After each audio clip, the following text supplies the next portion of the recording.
Hello everyone, welcome to my channel Indian mom in Canada. Neha, कैसे हैं आप सब? उम्मीद करती हूँ आप सब बहुत अच्छे होंगे। मैं भी बहुत अच्छी हूँ। तो आज का टॉपिक आपको थंबनेल से और टाइटल से पता लग ही गया होगा। जी हाँ, मैं अपनी प्रेगनेंसी स्टोरी आप सबके साथ शेयर करने वाली हूँ। देखती हूँ इसके प्रेगनेंसी स्टोरी है 9th मंथ की होती है और उससे पहले का टाइम भी होता है जब हम सोचते हैं कि हमें ये प्लानिंग करनी है। तो अगर एक वीडियो में कंप्लीट हो पाया तो बहुत अच्छा होगा, अदरवाइज़ मैं इसके पार्ट कर दूँगी, ठीक है?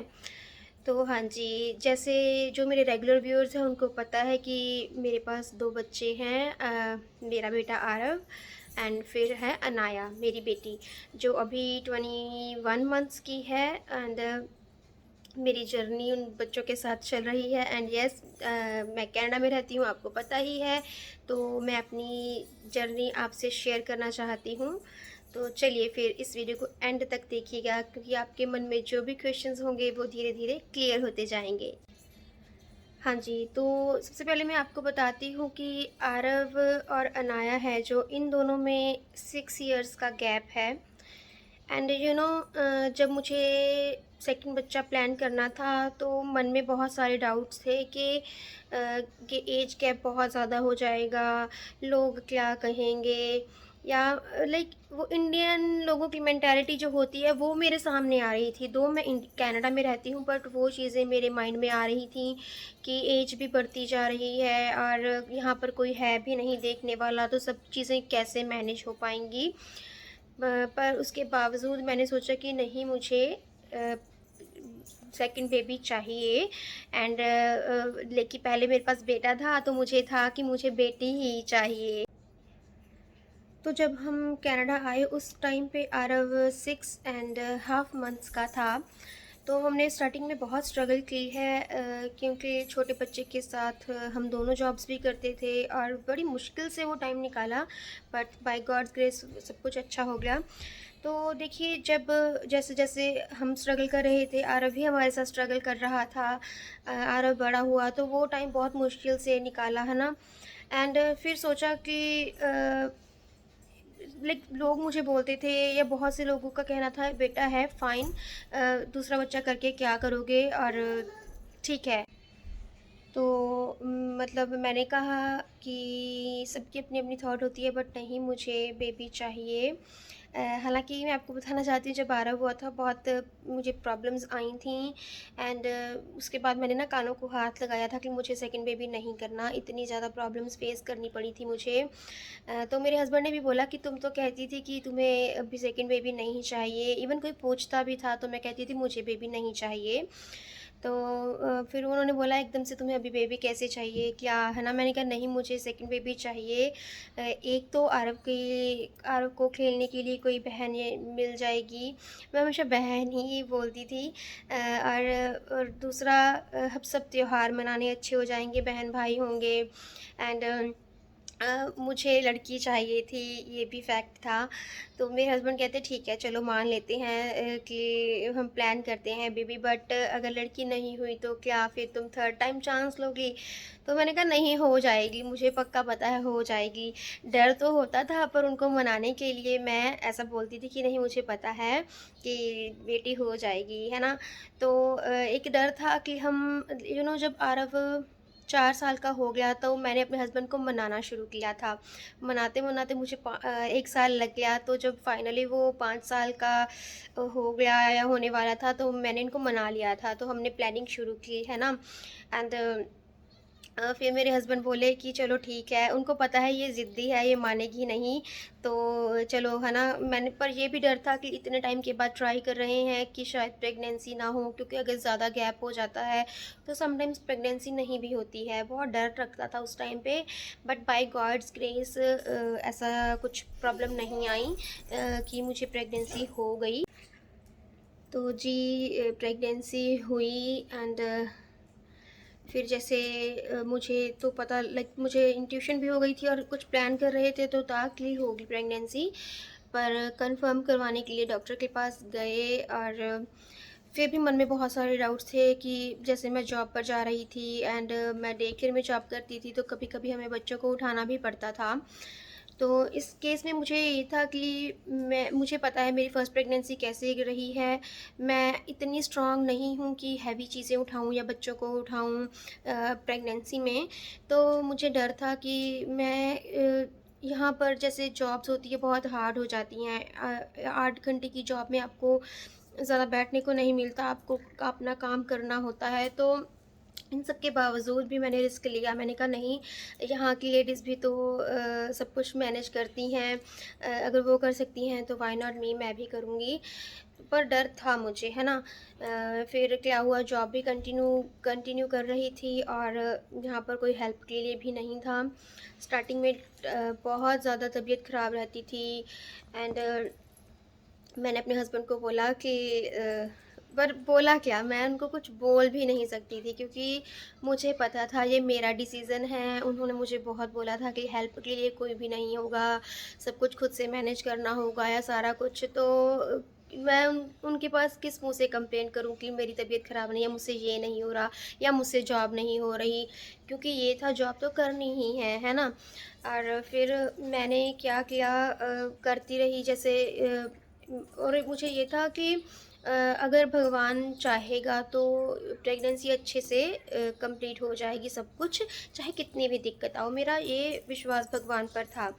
और मुझे यहाँ के डॉक्टर्स, मतलब मुझे नहीं पता था मुझे किस गायनेकोलॉजिस्ट के पास जाना है, बट मैंने अपने डॉक्टर से, फैमिली डॉक्टर से डिस्कस किया, तो उन्होंने ही मुझे गाइड किया एक बहुत अच्छा डॉक्टर। तो वो डॉक्टर लेडी डॉक्टर थीं एंड मैं उनके पास गई। तो जब मैं उनके पास गई तो उन्होंने मुझसे सारी हिस्ट्री पूछी, मेरी हेल्थ वाइज़ सब कुछ पूछा कि पहला बच्चा जो भी है, आपको कोई दिक्कत या कोई प्रॉब्लम या फर्स्ट प्रेगनेंसी में कोई प्रॉब्लम आई थी। उनके बताने से पहले ही मुझे जो फर्स्ट प्रेगनेंसी में प्रॉब्लम्स आई थी, मैंने उनसे सब कुछ डिस्कस किया क्योंकि मेरी फर्स्ट प्रेगनेंसी ईज़ी नहीं थी। ईज़ी तो मैं क्या बोलूँ कि एट द एंड बहुत कॉम्प्लिकेटेड हो गई थी। अगर आप चाहोगे कि क्या प्रॉब्लम हुई थी, पूछना चाहते हो क्या प्रॉब्लम हुई थी, क्योंकि उससे किसी को हेल्प हो जाएगी, तो मुझे कमेंट बॉक्स में लिखिएगा, मैं आपको ज़रूर बताऊँगी। तो मैंने उनसे पहले ही सब कुछ डिस्कस किया था कि ऐसे-ऐसे हुआ था, ऐसे-ऐसे हुआ था। तो उन्होंने शुरू से ही मुझ पर बहुत ध्यान देना शुरू किया एंड जैसे-जैसे टाइम बीत रहा था, आपको पता ही है 3-4 मंथ्स बहुत वॉमिटिंग होती है, मेरे साथ भी हो रही थी। और एक चीज़ अच्छी ये हुई, देखिए कोरोना काल तब शुरू हुआ था, है ना? और वो फर्स्ट स्टेज थी जब किसी को इसके बारे में इतनी नॉलेज भी नहीं थी, इतने चरम सीमा पर था कि बहुत डर था। एक बात अच्छी हुई कि जिस दिन मैंने डॉक्टर से मुझे पता चला कि मैंने कन्फर्म हुआ कि आई एम प्रेग्नेंट, तो उससे 10-15 दिन के बाद लाइक लॉकडाउन लग गया। जॉब्स पर हमें, मतलब जॉब्स हमारी बंद हो गई, हमें घर पर रहकर मतलब जॉब्स पर हम नहीं जा सकते थे। तो उन दिनों मुझे ऐसे स्टार्टिंग के टाइम पे आराम मिल गया एंड वो 3 मंथ्स का था कि हमें जॉब पर नहीं जाना था।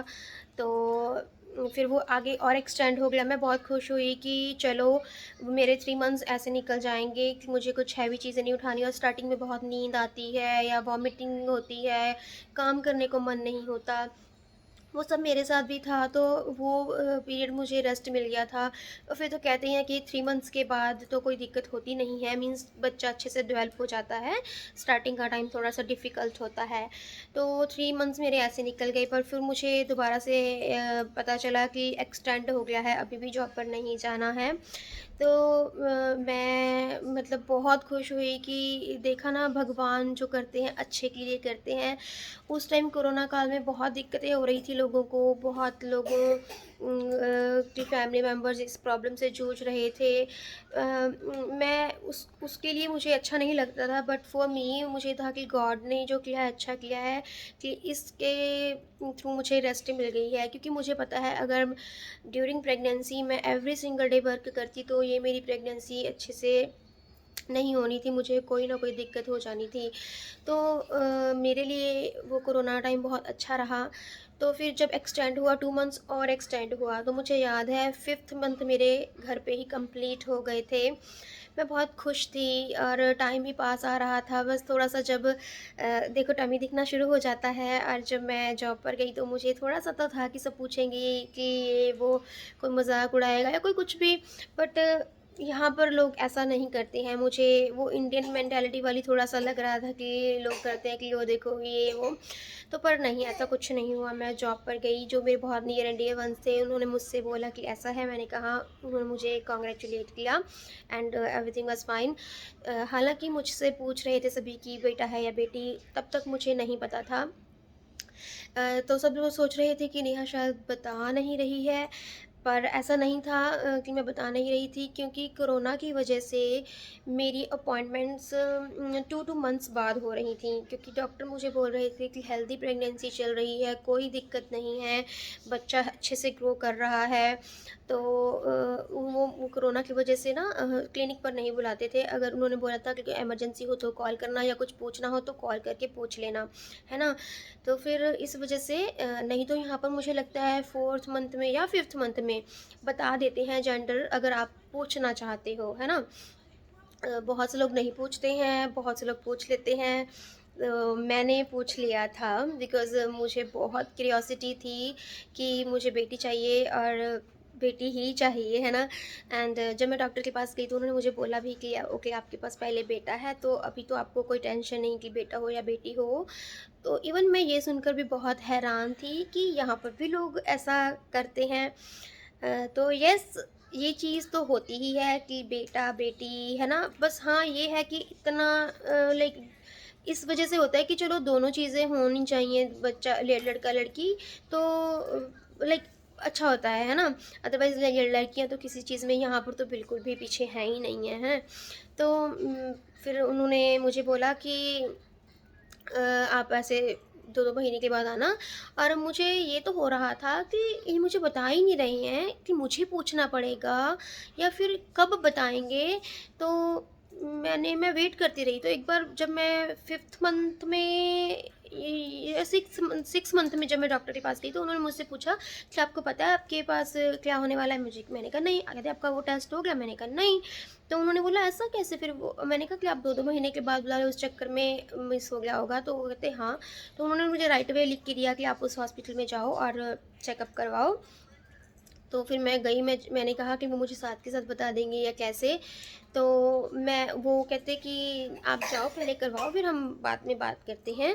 तो मैं आपको एक बात और बताना चाहती हूँ, जब भी टेस्ट होते थे या कुछ भी होता था, क्या स्कैन होना है या कुछ भी, इतना डर लगता था कि सब कुछ ठीक हो, बच्चे में कोई प्रॉब्लम ना हो, क्योंकि लाइक इसके बाद मैंने और चांस नहीं लेना था। तो फिर था कि भगवान अभी इसी प्रेगनेंसी को अच्छे से कंप्लीट करो और मेरे पास एक नन्ही सी गुड़िया होनी चाहिए, प्लीज़ भगवान। हम हर दिन प्रे करते। हालाँकि मेरे हस्बैंड बोलते थे कि ओह माय गॉड, ये लड़की कितनी क्रेज़ी है। लोग बोलते हैं हमारे पास लड़का हो, चाहे उनके पास पहला लड़का भी हो फिर भी उनको होता है कि लड़का हो, पर ये लड़की, इसको होता है कि लड़की चाहिए। कहते हैं दुनिया की पहली लड़की मैंने देखी है जो कहती है मुझे लड़की होनी चाहिए। तो मैंने कहा मुझे किसी से कुछ नहीं लेना, मुझे पालना है बच्चा, मुझे लड़की चाहिए, है ना? तो ये कहते चलो ठीक है। तो हाँ जी, ये है वो मेरी छोटी-सी परी। अच्छा जी, तो मैं आपको बता रही थी कि यस, फिर उन्होंने मुझे टेस्ट लिख के दिया एंड ये वीडियो ना बहुत ज़्यादा लंबा हो रहा है। मैं आपको सेकंड वीडियो में बताऊँगी, सेकंड पार्ट में बताऊँगी कि मुझे कब पता चला कि लाइक जेंडर रिवील कब हुआ, लड़की होगी या लड़का होगा, और उसके बाद मेरा क्या रिएक्शन था, मैंने सबसे पहले किसे कॉल किया। तो ये पार्ट मैं आपको ये बात मैं आपको सेकंड पार्ट में बताऊंगी, अदरवाइज़ आप बोर हो जाओगे, वीडियो ऑलरेडी बहुत लंबा हो रहा है। तो चलिए फिर मिलती हूँ आपको अपनी नेक्स्ट वीडियो के साथ। Till then bye, stay happy and healthy.